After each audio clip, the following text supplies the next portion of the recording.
வணக்கம். தமிழ் ஃபுட் கார்னர்ல ரொம்ப சுவையான டிஃபரெண்டான ஒரு துவையல் பண்ண போறோம். அப்பள துவையல். இந்த துவையலை வேகமா 10 நிமிஷத்துக்குள்ள செஞ்சு முடிச்சிடலாம். வீட்டுல காய்கறிகள் இல்லாத நேரத்துல குழம்பு வைக்கணுமேனு யோசிக்க வேண்டியதில்லை.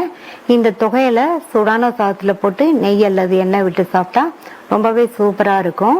இது சாம்பார் சாதம், தயிர் சாதத்துக்கும் சைட் டிஷ்ஷா வச்சு சாப்பிட்றதுக்குமே ரொம்ப அருமையா இருக்கும். இப்ப எப்படி பண்றதுன்னு பார்க்கலாம். இது வரைக்கும் தமிழ் ஃபுட் கார்னர் சேனலை சப்ஸ்கிரைப் பண்ணாதவங்க சப்ஸ்கிரைப் பண்ணிக்கோங்க.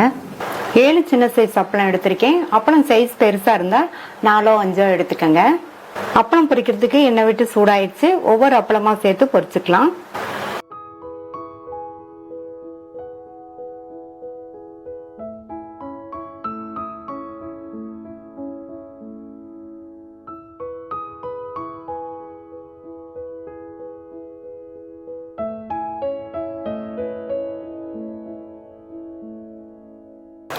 நம்ம பொரிச்சு வச்ச அப்பளத்தை ஒவ்வொன்றையும் இந்த மாதிரி உடைச்சு வச்சுக்கோங்க.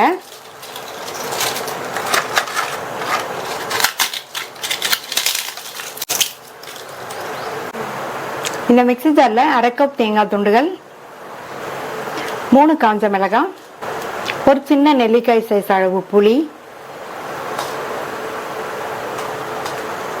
5-6 கறிவேப்பிலை இலைகள், 1/2 டீஸ்பூன் உப்பு. ஃபர்ஸ்ட் இதுல தண்ணி எதுவும் சேர்க்காம இந்த மாதிரி 4-5 சுத்தி எடுத்துட்டு இதுல 2 ஸ்லைஸ் பண்ண பூண்டு, கட் பண்ண ஒரு மீடியம் சைஸ் வெங்காயம். வெங்காயத்தை ரஃபா கட் பண்ணிக்கங்க. இதையும் தண்ணி சேர்க்காம ஒரே ஒரு சுத்தி எடுத்துட்டு வந்துடலாம். அடுத்து நம்ம நொறுக்கி வச்ச அப்பளத்தை சேர்த்துக்கலாம்.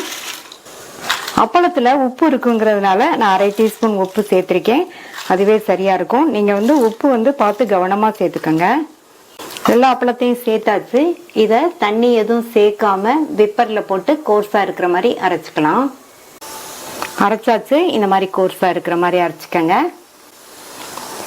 இப்ப இதை எடுத்து நல்லா உருட்டிக்கலாம். பாருங்க, இந்த மாதிரி உருட்டிக்கலாம். நம்மளுடைய அப்பள துவையல் ரெடி ஆயிடுச்சு. ட்ரை பண்ணி பார்த்துட்டு உங்க கமெண்ட்ஸ் சொல்லுங்க. தேங்க்யூ.